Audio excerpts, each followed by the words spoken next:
د روس بادشاه هغې خو خدای نه مني، نو یو ځل اعلان وکوي چې څوک الله مني ما ته دې وښایي. یو غریب سړی ورته مجلس کې پاسېد، وی صاحب زه جواب وکړم، وی اعلان و بالکل اجازت دی تا ته، وکړه اعلان. وی ته څه وایې چې څوک خدای مني نو ما ته دې وښایي؟ وی او. وی ته عقل منې؟ وی او. وی ما ته وښایه عقل وښایه. وی عقل دلته دی. وی کوم ځای دی؟ وښایه. خو زړی دا خو عقل نه دی، دا خو مازغه دا خو عقل نه دی. مازغه خو رسپي شته، عقل شته څه؟ زړه خو د پیشو هم شته، عقل شته څه؟ عقل وښایه شابه ما ته.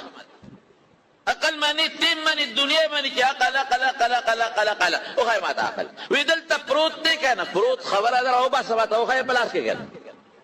بلکل حیران. یو سړي ته خبره لږه خطرناکه ده خو زه به یې کوم. یو سړي ته یو ملا وی خدای شته؟ وی د خدای د وجود څه دلیل دی؟ وی ستا دا اندام مخصوصه، دا غټ اندام مخصوصه د خدای د وجود دلیل دی. وی بوجۍ چې ډکه یو ته یې لاوړی کې نو شی ته غورځېږي که نه؟ نو ستا د بوجۍ خوله لاندې ده، نه په مزي تړلې شوې ده، نه ورته جرنده شولې شوې ده، بلکل بنده د څاڅکي هم ته لاندې نه وي. نو خو برې نو شی ته نڅېږي که نه؟ ستا د بوجۍ خوله لاندې ده، بوجۍ خوله دې لاندې ده، نه چا په مزي تړلې ده، نه ورته چا جرنده چولې ده، نه چا په بوسکۍ دغه پولې باندې تړلې ده، او شی پکې او دومره ډکه ده چې ارد بیردګر دی. بوجۍ دومره ډکه ده چې ارد بیردګر دی. دا خوله چا بنده کړې ده؟ اما دې راته وښایه. منې خدای که نه؟ بس مخکې نور مه ځه، ما ومنه، ما خدای منلی دی، مخکې منلی. بنیادی خبره دا ده چې الله هغه پښتانه وي، پخوا پښتانه سم مړه سم مسلمانانو، قسم په خدای موږ هم چې کله سم مسلمانان یو په پښتنو کې بس وي هغې وایي چې خدای پېژنې په قدرتونو به یې پېژنې.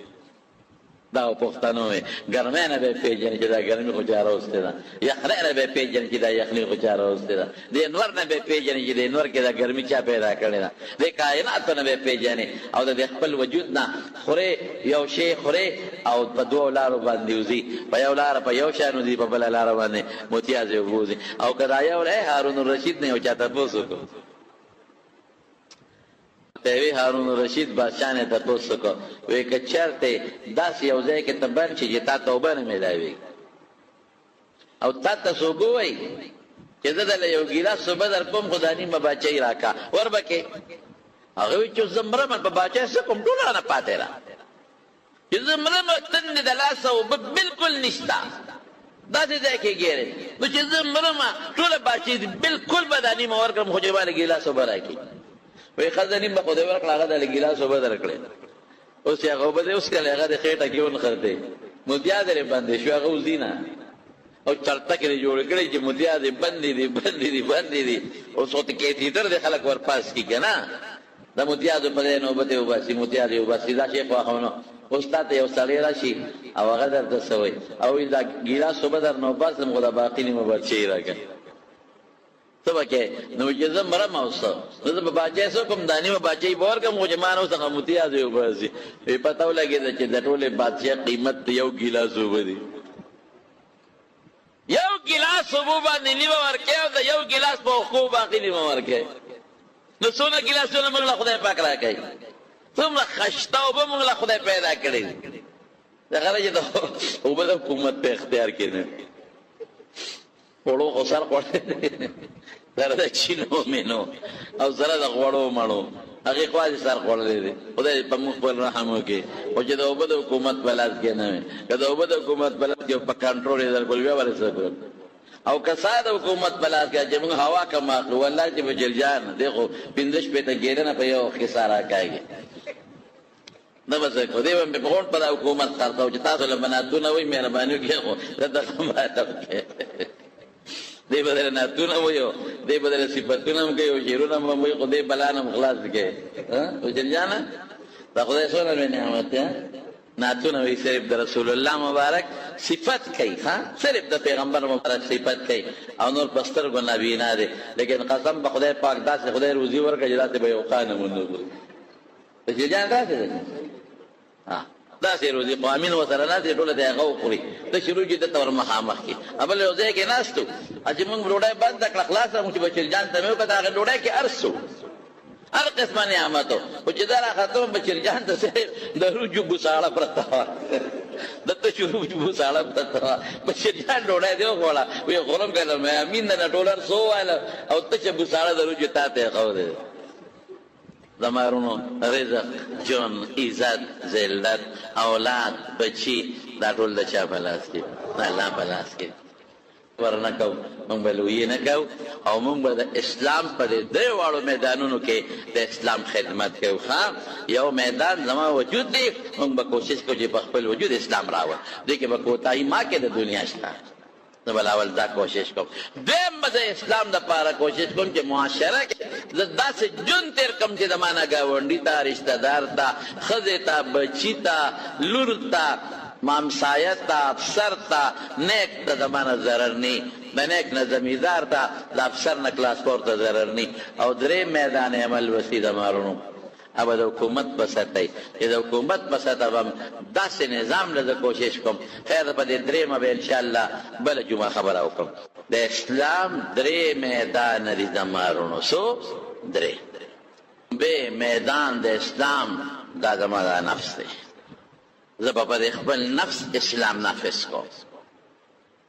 خپل نفس کې د سر د ویښتو نه واله تر د خپو پورې به په دې کې زه مسلماني راولم دا به زه کوشش کوم چې زما ټول وجود په اسلام کې پټ شي او دا اسلام داسې یو قلا ده چې زه مکمل په اسلام کې ګیر شم لومبې به زما دی ادخلوا فی السلم کافه یو معنی دا ده یو معنی دا ده زما عقیده به د اسلام عقیده آمنت بالله وملائکته وکتبه ورسله واليوم الآخر والقدر خيره وشره من الله تعالى والبعث بعد الموت الله بمنم یو بمنم دا الله خپل صفاتونه چې څومره دي هغه بمنم پیغمبران به ټول منم چې الله مقدس نیکان او دا الله مقدس مخلوق ته د امت ته هدایت لپاره لېږلي دي او پاټولو کې اخیری پیغمبر محمد مصطفی صلی الله علیه وسلم دی په دا الله د پیغمبرانو سلسله ختمه کړې او قرآن به منم او ټول کتابونه به منم او په ټولو کې اخیری کتاب به قرآن منم او د آخرت ورځ به منم جنت او دوزخ به منم فرشتې به منم تقدیر به منم د خدای علم وي تقدیر د خدای علم ته وایي چې څومره خیر او شر دی ټول د الله په علم کې پراته دي قبر به منم د قبر عذاب د قبر خوشحالۍ به منم جنت دوزخ پورې صراط چې ورته وایي دا به منم جنت او دوزخ عمل به منم د عمل انجام چې تله ده د قیامت پر ورځ دا به منم دا عقیده شول اول او دویم نمبر څه شی دی دویم نمبر څه هغه زما اعمال دي اعمال به د اسلام مطابق کوم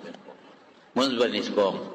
روژه به نیسم مالدار یم حج به کوم مالدار یم زکات به ورکوم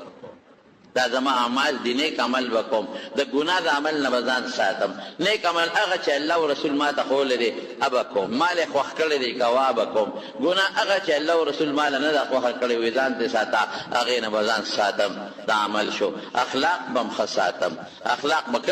کوم اخلاق د محمد مصطفی دی صلی الله علیه وسلم بعثت لاتمم مکارم الاخلاق ما له چې کوم ښکلې خوی راوړی دی هغه خوی به ساتم خشتق خوی دروغ بنوی کذل بنکم کلی خوی به استعمالوما خندا سره به یو بل سره ملاویږم په رول تندي به ملاویږم په ستق تندي به چا سره نه ملاویږم اخلاق به زما ډېر ښایسته وي چې زما نه چاته ضرر ونه رسېږي معاملات به هم زما د اسلام مطابقي اخیستل خرڅول تجاره دا به ټول د اسلام مطابق وي دا به زه تېروم د لومبې د اسلام د عمل میدان څه شی شو د انسان خپل وجود په د شپږ نیم فوټه وجود به اول اسلام نافظ کړي دا به وګوره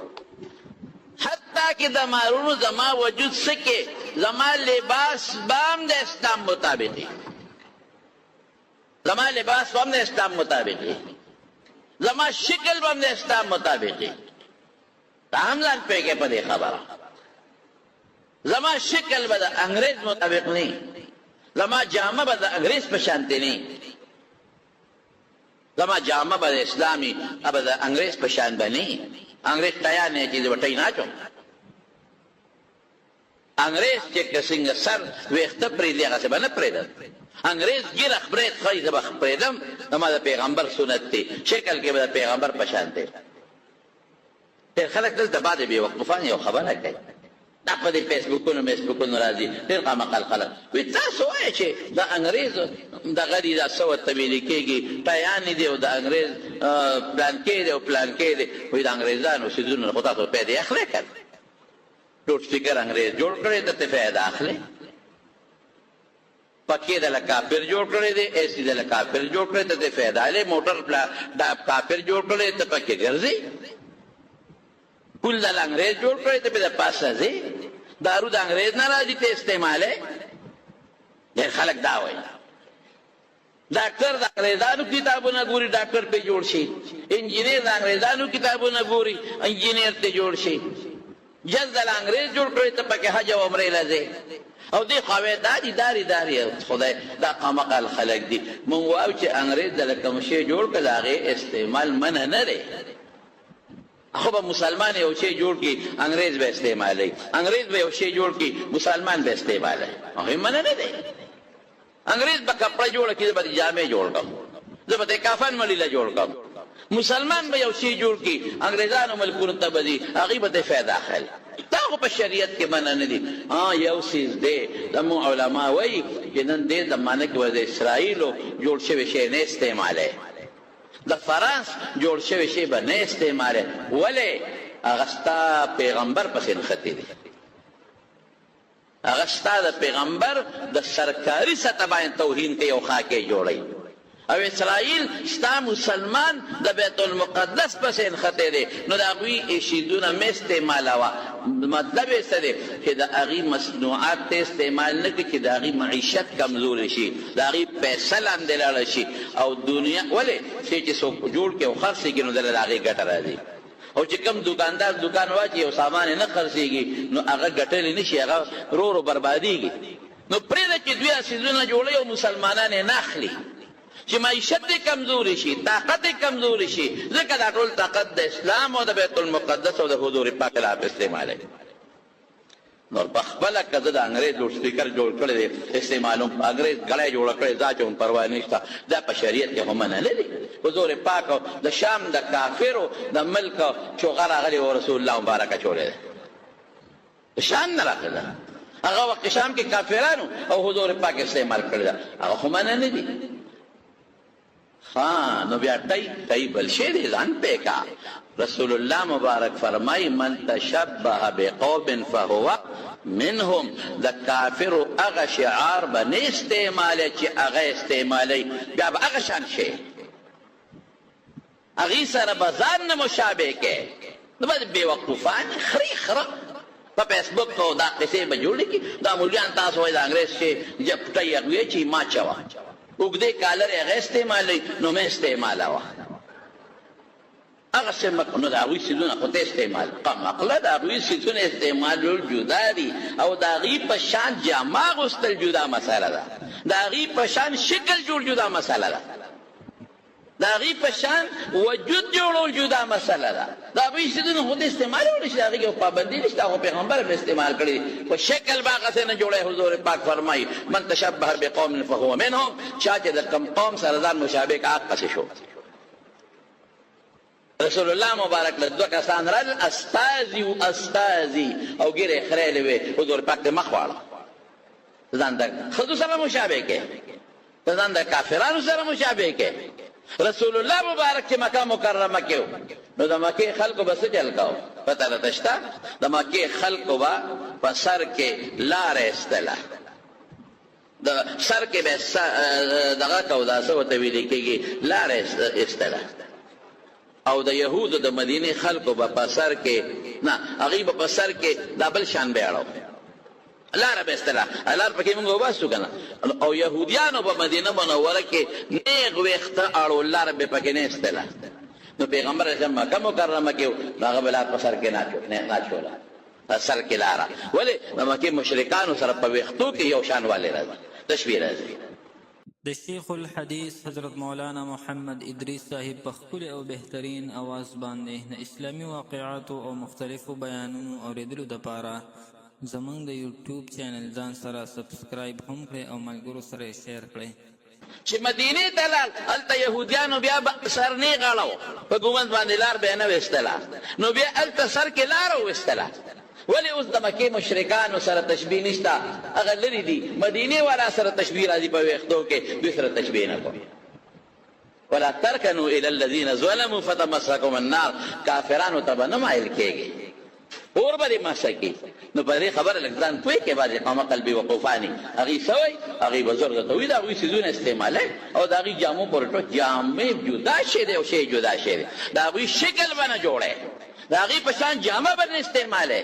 د هغوی په شان ویښته به نه استعمالوي د هغوی په شان راشه درته کرته به نه کوې او د هغوی څیزونه خو استعمالولی شي هغوی کې خو څه پابندي نشته د هغوی د کتاب نه خو پیدا اخیستی شي هغوی کې خو پابندي په تا باندې نشته خو هغه څه به نه جوړه چې د هغوی کوم شکل دی هغه شکل دې جوړ کا شکل د پیغمبر جوړ کا لباس د صحابو په شان جوړ کا صحابو پرتوګه باندې چولې دی لاګیم والے دی خو یاره صفات رسول الله مبارک د پرتوګ کړی دی کمیس یې مچولی دی او د پاسه څادر هم تاو کړی دی خو صفت یې د کمیس کړی دی د رسول الله صلی الله علیه وسلم په شان شکل دا خو لا څه کې کافر خو ډېره لویه خبره ده حضور پاک فرمایي وایي هغه هلکان چې د جینکو سره ځان مشابه کوي وایي په هغې دې د خدای لعنت دی لعنت یې پرې ویلی دی او کبه جنکې چې د هلکانو سره ځان مشابه کوي وایي په دې هم د خدای لعنت دی که هلک د جنکو په شان جامې چې د جنکو په شان ویښته پرېږدي د جنکو په شان شکل جوړوي د جنکو په شان ګرځېدل کوي رسول الله مبارک پې څه ویلی دی لعنت ته د بخاري حدیث دی خدای دې د خپل رحمت نه وی لرې کړي نو ښځو سره به نه کوې نو د کافر په شان به څنګه کوې او بیا چې کومې ښځې د سړو سره ځان مشابه کوي د سړو په شان جامه اچوي د سړو په شان پیزار اچوي د سړو په شان رنګونو جامې اچوي سړو والا جامې نو دا څه وایي د سړو په شان ویښته وایي مترجلات خدای پاک دې په دا ښځو لعنت نازل سړي به د ښځو شان نه کوي د ښځې سړو نو د کافر په شان به څنګه وکړي نو د کافر سره په جامه کې په شکل کې مشابهت ګناه ده حرام دي لعنت په ویلې شوی او د کافر او د انګریزانو څیزونه استعمالولی شي هغې کې څه پابندي نشته نو ګور څه پکې لومبې میدان عمل ستا خپل وجود شو چې خپل عقیده خپل اخلاق خپل اعمال خپل معاملات خپل جامه خپل ویښته خپل لباس دا به د کافر په شان دی نه کوې د چا په شان به کوې د محمد مصطفی صلی الله علیه وسلم د هغه د صحابو په شان د تابعینو په شان او هغه نقش چې په حدیثو مبارکو کې الله پاک د الله پیغمبر موږ له خوښه کړی دا زموږ بې میدان عمل شو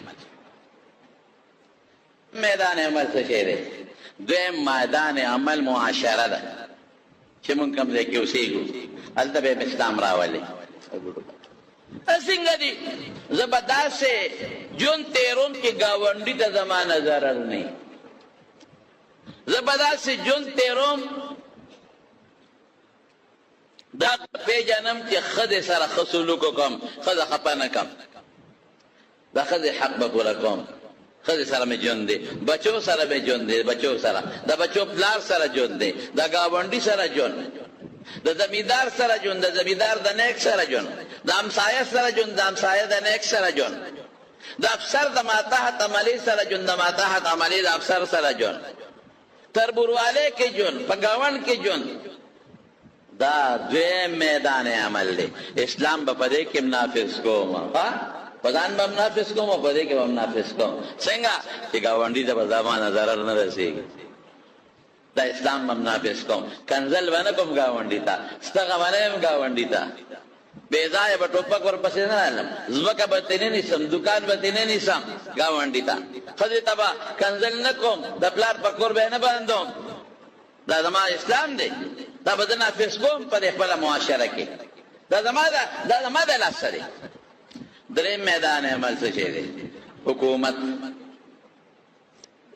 چې حکومت به زموږ د اسلام د اسلام په قانون فیصله کوي، جج به د اسلام په قانون فیصله کوي، عدالت به اسلام په قانون فیصله کوي. دې نه بغیر کار نه کېږي. ما نه چې ازمرکه ونیوله زه به څه کوم؟ قاضي له بله اوس دا دلته خو زه په خپله د هغه نه ځمکه نه شم اخیستی، که په خپله ورځم خو جګړه کېږي، ټوپک به یو طرف نه بل طرف د بله خلک به مړه شي. په یو لیک ځمکو باندې په یو ګز ځمکو باندې څومره دنیا مړه شوې ده. دا ګورې زموږ اسلام دی. ډېر خلک څه وایي؟ مړه بس مسلماني، هر سړی به خپله مسلماني پېژني که نه، خپل مسلماني پېښه او هر سړی یې پېښه. بس هغوی وایي دا مسلماني صرف د مونځ ته وایي، هغوی وایي د اسلام صرف روژې ته وایي، هغوی وایي د اسلام صرف جومات ته وایي، جومات کې کښېنه او خپل مونځ اودس کوه. نه نه نه، اسلام دغې ته هم وایي، معاشرت کې ښکلی ژوند تېرول چې چاته تکلیف نه هغې ته هم وایي، او حکومتي نظام په دنیا کې د اسلام نظام په خپل ملک کې دې ته هم وایي میدان عمل. دا شی دی. تا ته به در وایي زه خو ستا نه ښه مسلمان یم،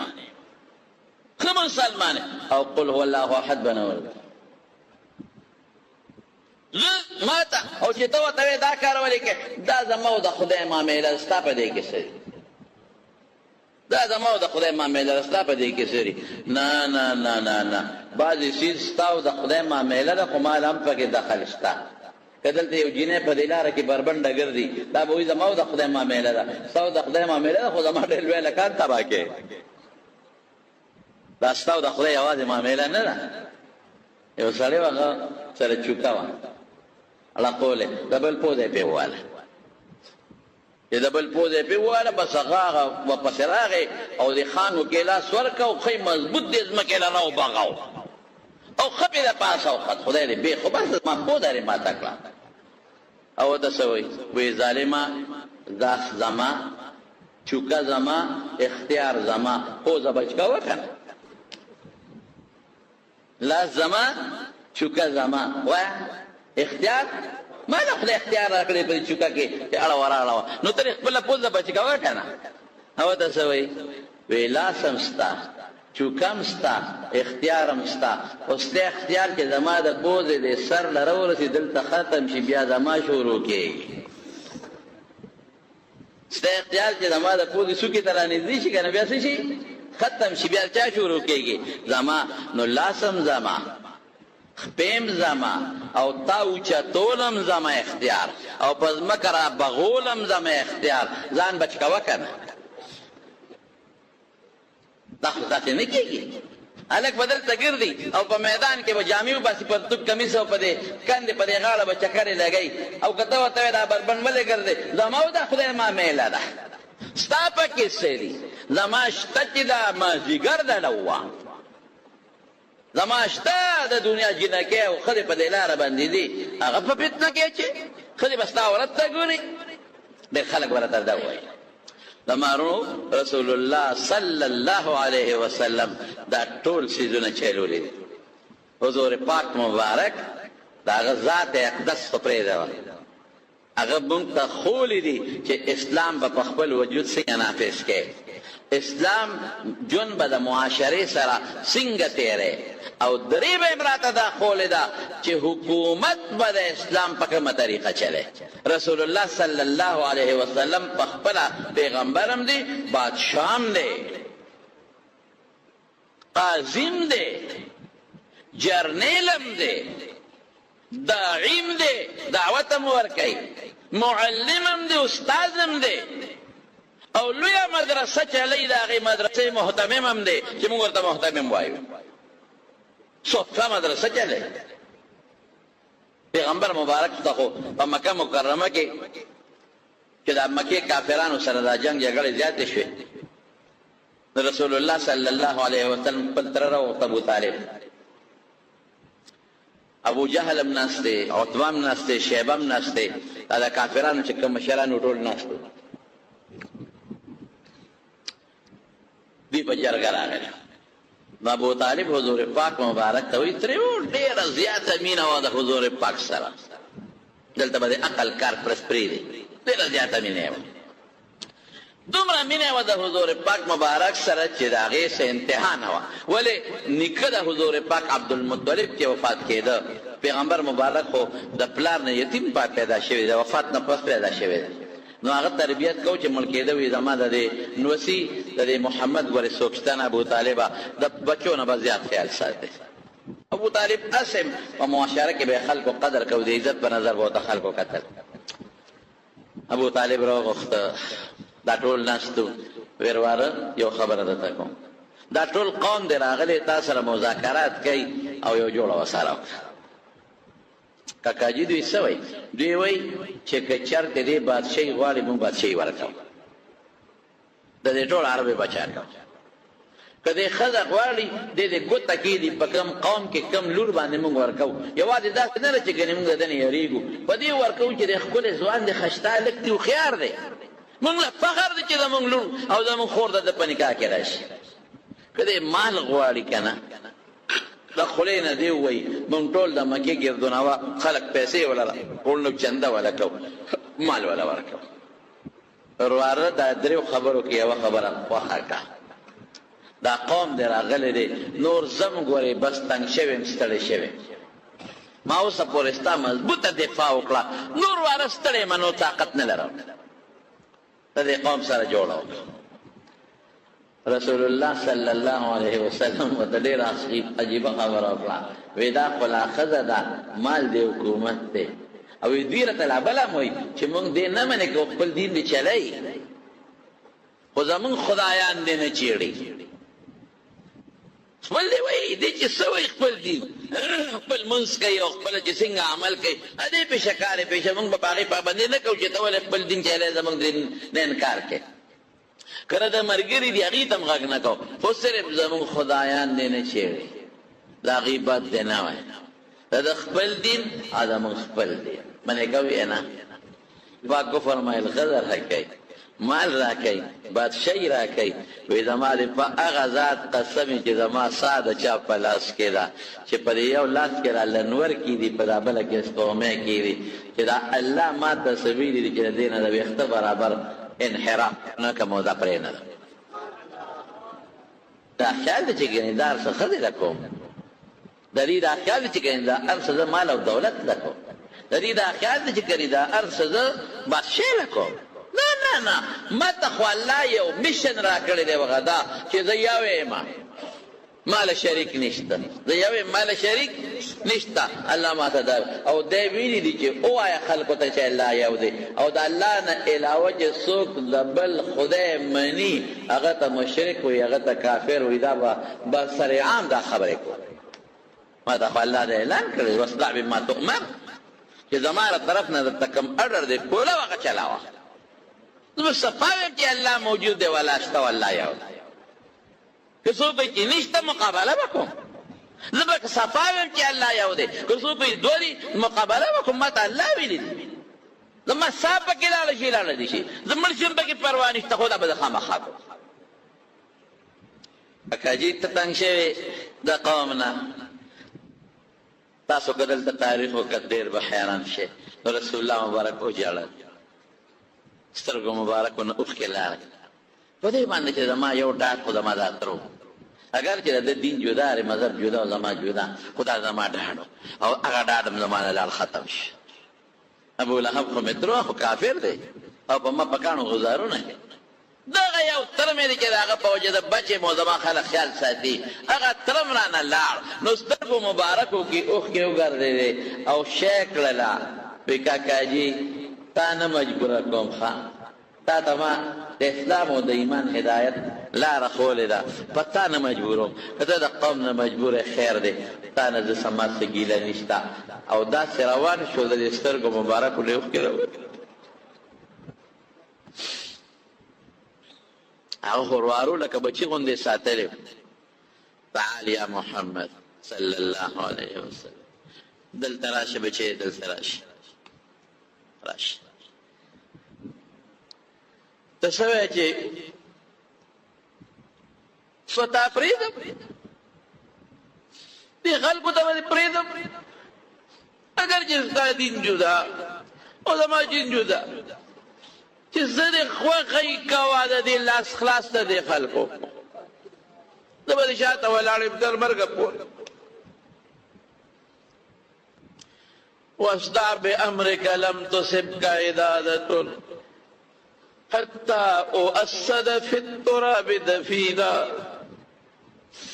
ولقد علمت بأن دين محمد من خير أديان البرية دينا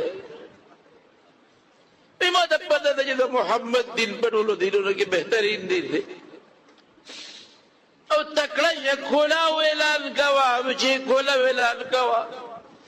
اری پوری بدی شاعتا والاری جماعت پا قبر کی بالاخ کے خودش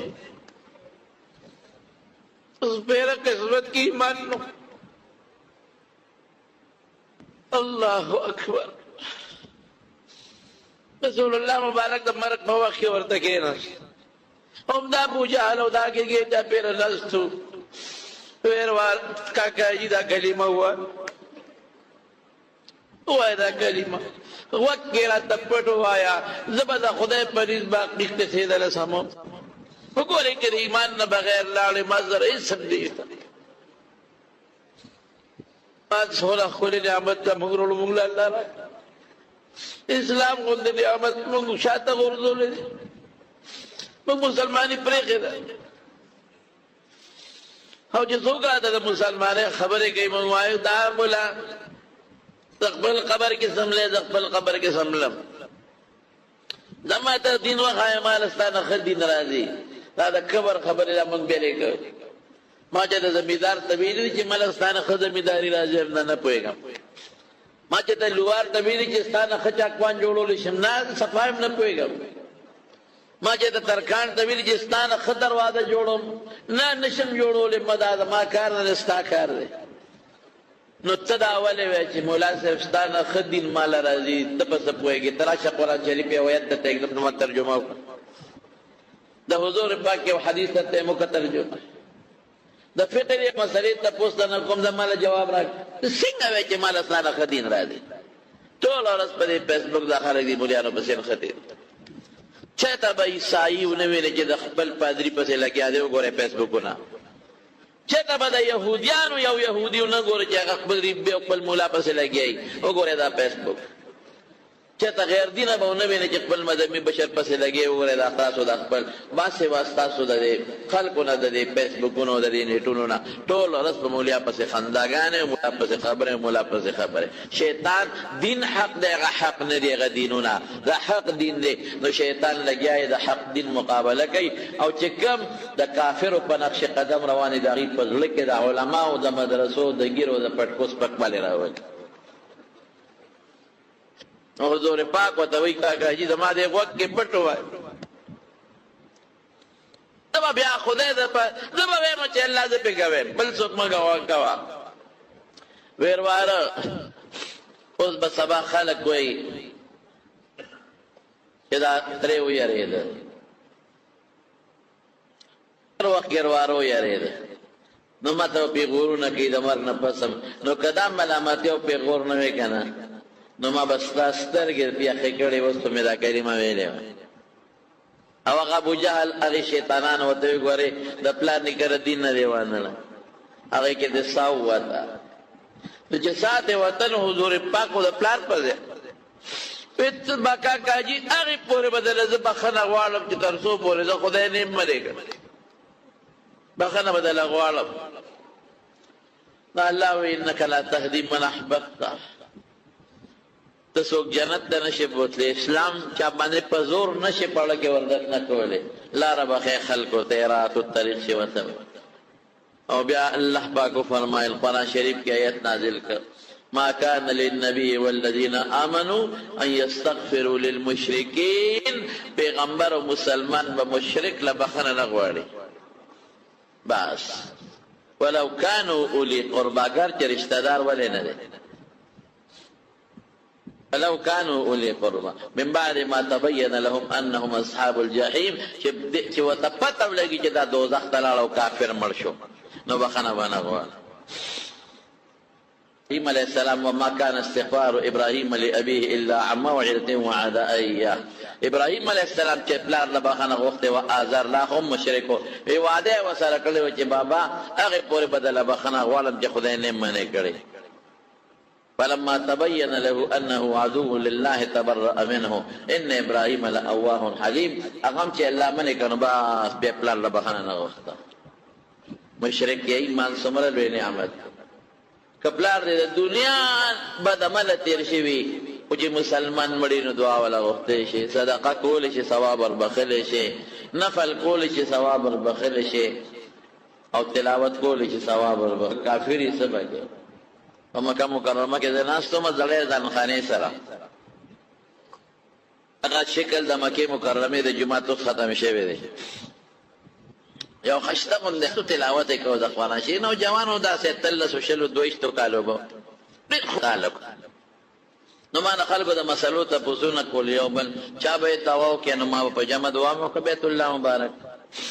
هلک قرآن شریف بند کړ، ما ته رانږدې شو عربي والا ورتله، ښکلی عربي ورتله.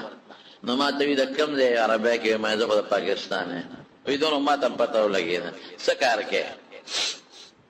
ما زه خو دغسې دیني مدرسه کې 2-3 ټکي طالبانو ته ښیم. وی دې خلکو تا نه تپوسونه کول ما او دا زمونږ د کلي علاقې خلک دي ما پېژنې مسلو تپوسونه یې کول. تا ورته دعاګانې وکړې مې بس ځان ته هم کوم او دوی ته هم کوم. بیت الله شریف ته زما به څه قبلېږي خو دوی هم ما ته کوي دوی ته کوم. په شریکه کوو نو خدای خو د چا دعا به ولګوي که نه. مې بچې ته د کوم ځای؟ وي زه د انګلینډ یم. زه د انګلینډ یم. اصل بچې مې عربي څنګه زده کړې ده؟ ویل ما ته خدای ایمان را نصیب کړی. تبلیغ والا ملګري راغلي، دعوت تبلیغ والا ابا سغوی راته دعوت راکړه د ایمان او زما زړه کې خدای ایمان واچوي، زه خدای مسلمان خبره نو زه مسلمان شوم. او بیا مې هلته په دیني مدرسه کې ما انګلینډ کې ډېرې مدرسې دي، هلته مې دیني مدرسه کې داخله واخېسته او سبق زده کوم. نو عربي مې هغې کې زده کړه. نو د سترګو نه اوښکې راوالې شو. هغه چې اوس هم ما په دې اړه پروت دی.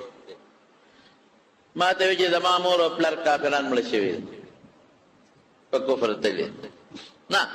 پلار مې کافر مړ دی او مور مې مسلمانه ده، غالبا خو بل خاوند یې کړی. که داسې خبره یې کوله ځکه ډېره موده وشوه اوس خبره یې راغله. وایي چې تا اوس دا دعا کوله چې یا اللهم اغفر لنا ولوالدینا، مونږ وبخښې زمونږ مور پلار وبخښې. نو ایمان لري تلاوت ته ناست وم او زما سترګو نه اوښکې دا راواله چې دا ټول مور پلار ته دعا کوي، زه نه شم کولی.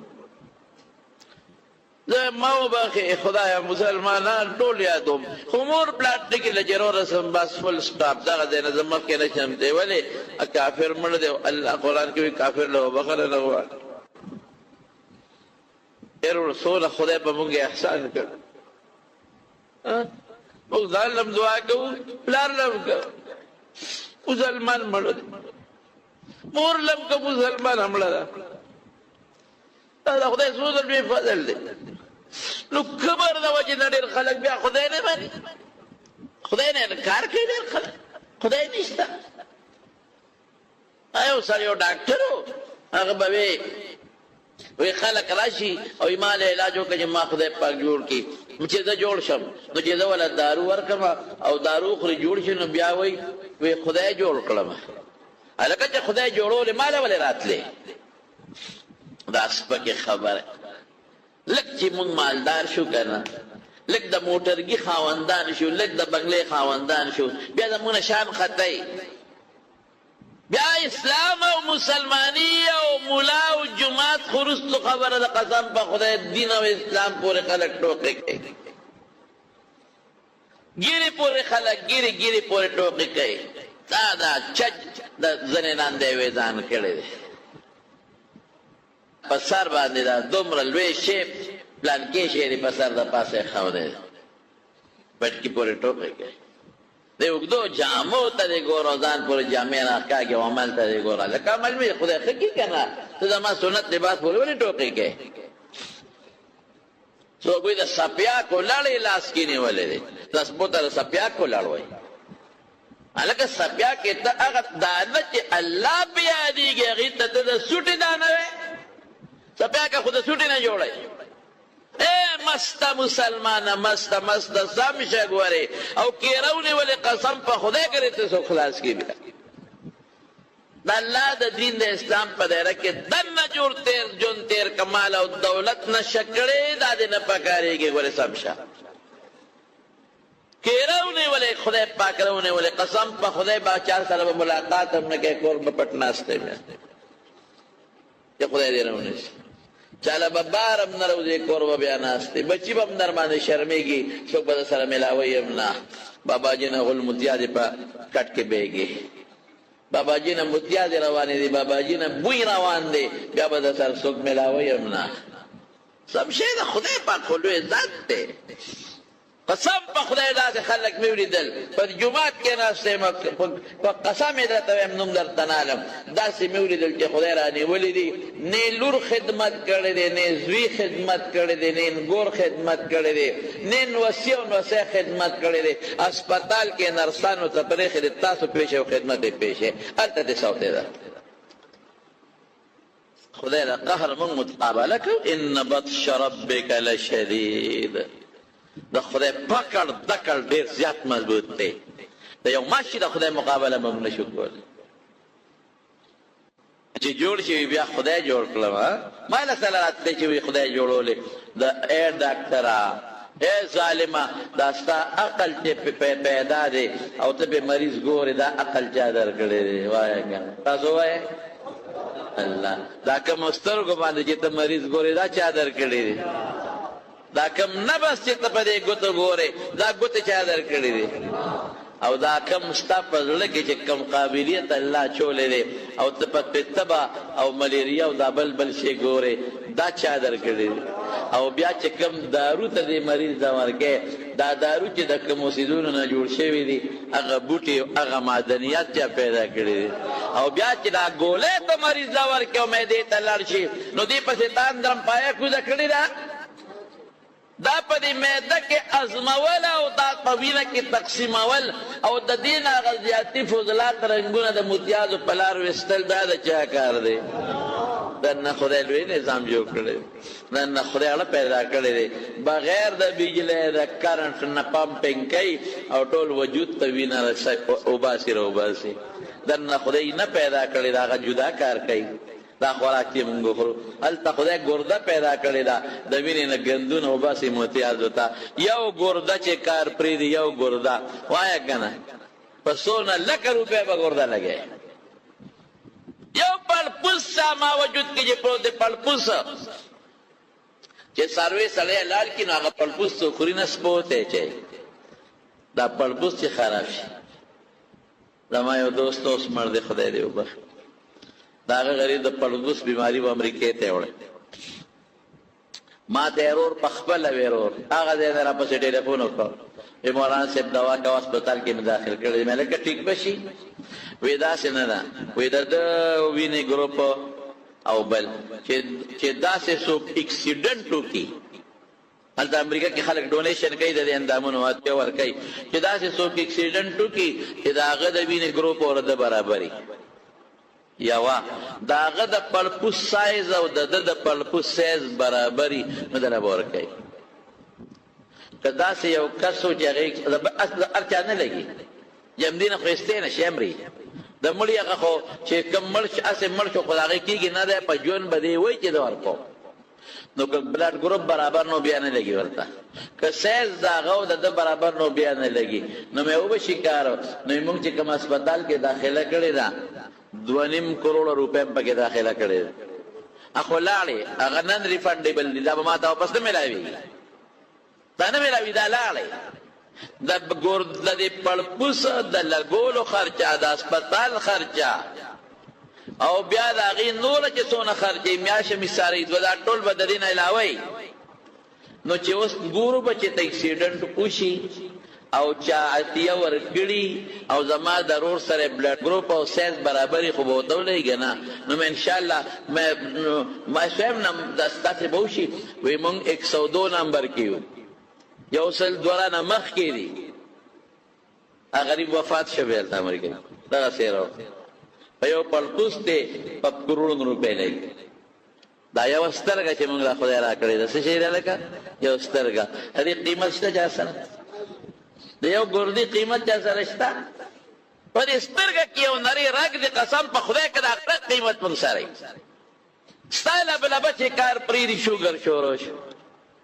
د لبلبې هغه نري نري تارونو او رګونو کار پرېښوده ځکه نن په دنیا کې څوک داسې پیدا کا چې هغه لبلبه واپس فعال کي او بغیر د دارو نه ستا شوګر ټیک شي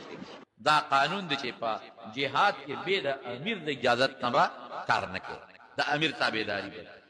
د هغه نه به هېڅ اجازت غواړه نبي علیه السلام ورته ویې لاړ شو چې لاړه دا صحابي کور ته نو ده سره خو نیزه وه صحابه خو به خامخا وسله ځان سره ګرځوله چې دې سیند کور ته ورغی اوس بیبي د دروازې بار ولاړه نو عرب خو غیرتي خلک وو دې پې شکي شو چې زما دا ښځه دروازې نه بار سینګ چاته ولاړه نو نیزه یې نیغه کړه ښځې ته وی ته بار سینګ ولاړه ښځې ورته ما پرېږده راشه کور ته کور کې لوی غم پېښ دی ځکه را تښتېدلې یم بار وی څه چل دی وی ته خو رانه نه چې دې سینګ کور ته ورغی یو لوی ښامار په کور کې پروت دی لوی اجدها ده وی دې مار د وجې نه زه در تښتېدلې یم دروازې ته به ده سره خو لویه نیزه وه هغه نیزې هغه سوک یې راواغېسته او د مار په دې سر یې کېښ خو چې زور یې سینګ ورکړه دې مار له نو مار یو چغه ووایه دا ښځی وی په دې پوه نه شوم چې مار مخکې مړ شو که زما خاوند مخکې مړ شو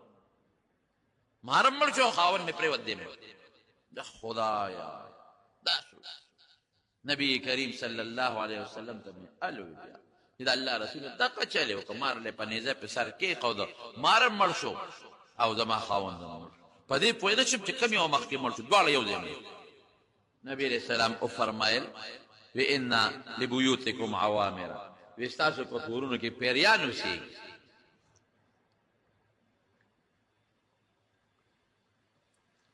ستاسو کورونو کې پیریان اوسېږي او مدینه منوره کې ګورې پیریان ډېر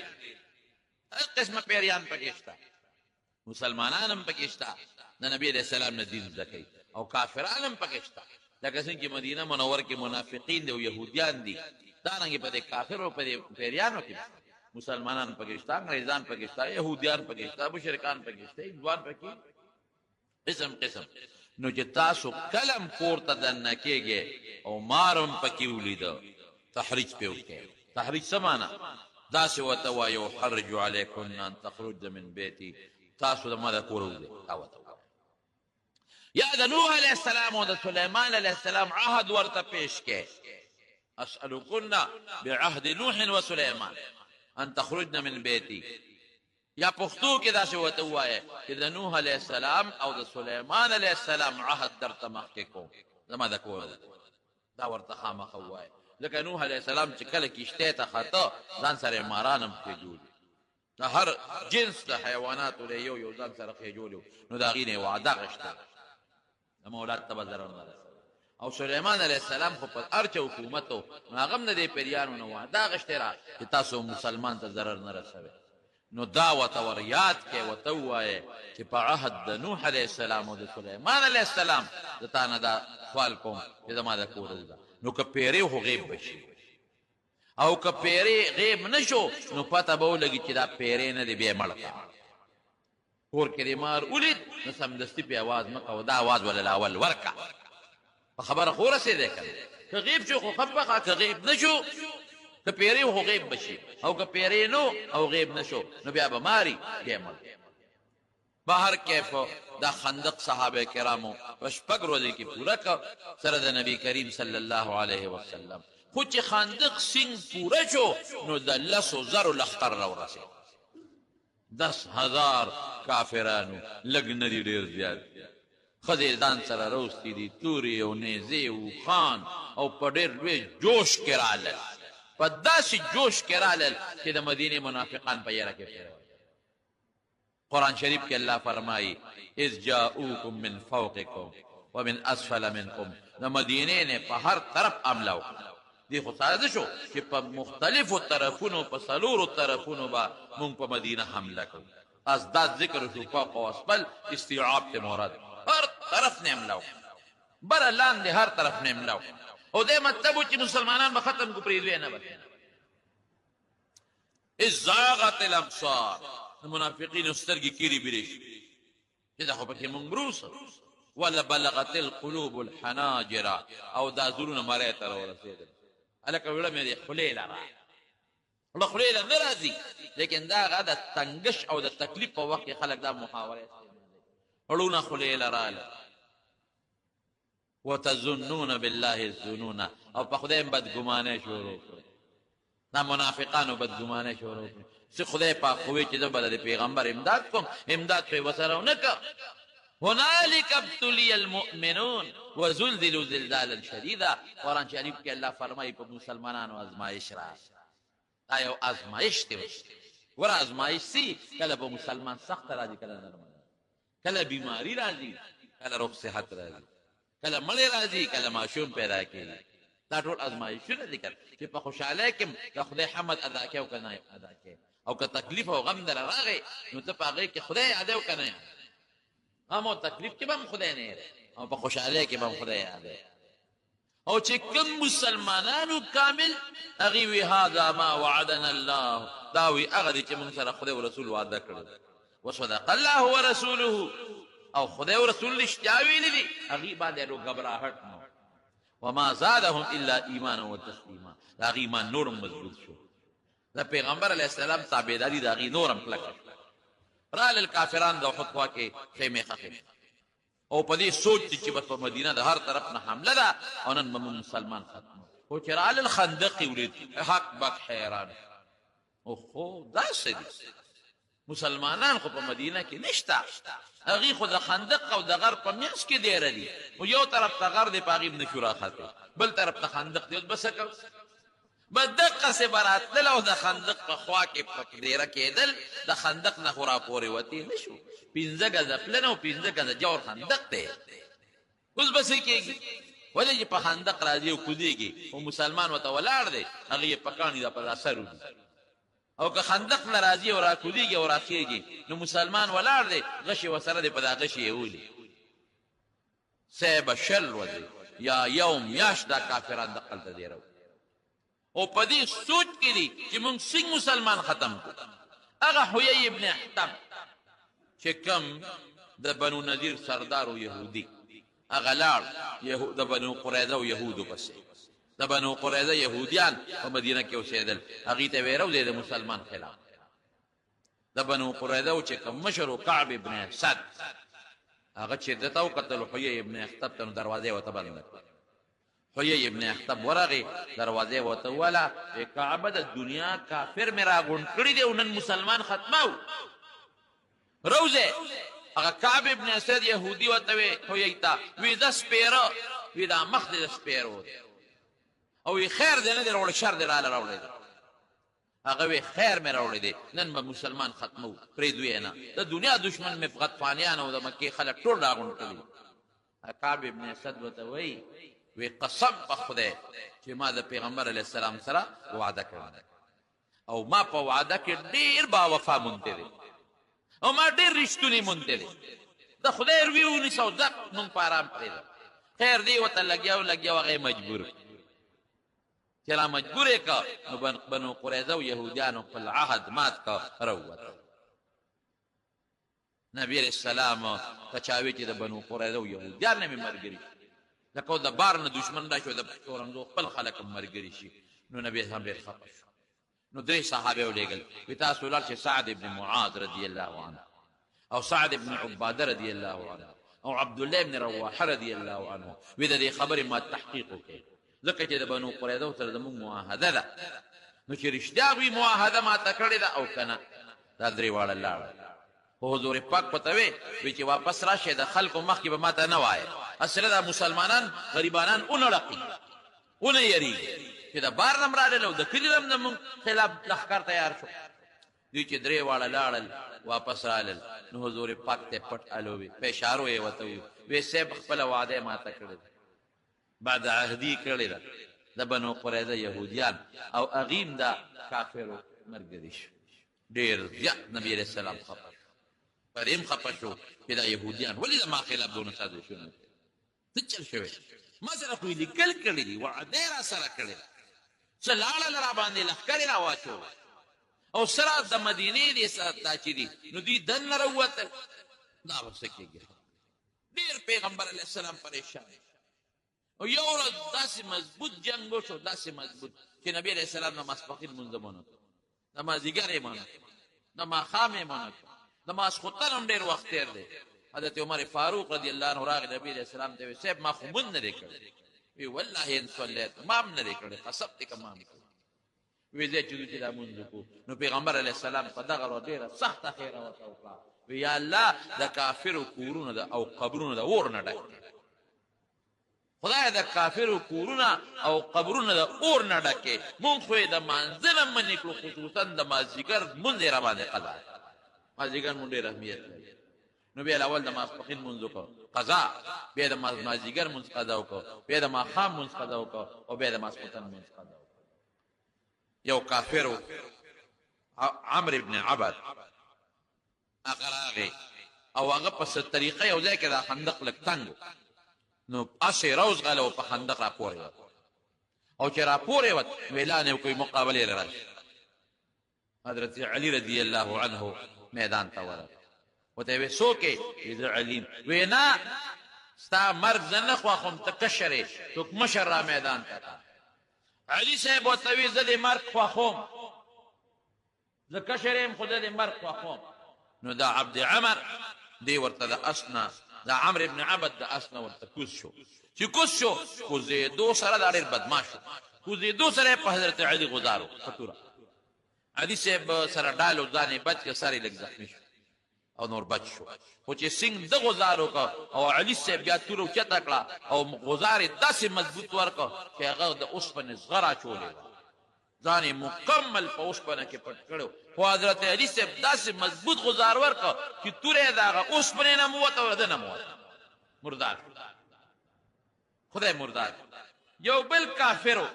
نوفل ابن عمیر نوفل ابن عبدالله هغه را منډه کړې هغه وی زه به نن ځم او د مسلمانانو د پیغمبر به زه نن وجم پرېږدم یې هلکه دومره لوی خندق چې دی وی زما داسې اس دی چې د خندق نه پورې غاړه ټوپ والی شي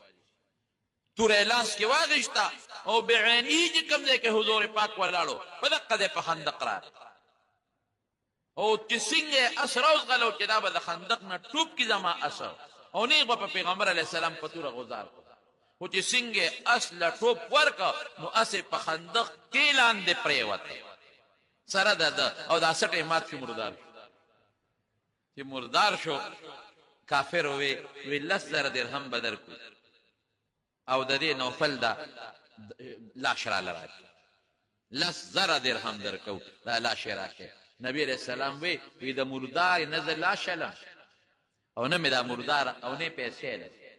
او نه مې دا مرداره په کار ده صحابو ته به اخوی ورته ورغورځوي بل څوک وایي چې 10,000 درهم خو ډېر شی دی د جنګ سامان به پرې وایي حضور پاک وی نه په دې پلیت وجود د کافر نه پیسې غواړه نه مې دا پلیت وجود په کار دی وی رکې کې دغسې وله ورکړه دا څه لږ غوندې منډې تړې وشوې یو صحابي دی نعیم ابن مسعود غطفاني نبی علیہ السلام لراغی وی صاحب وی زما قوم غطفانیان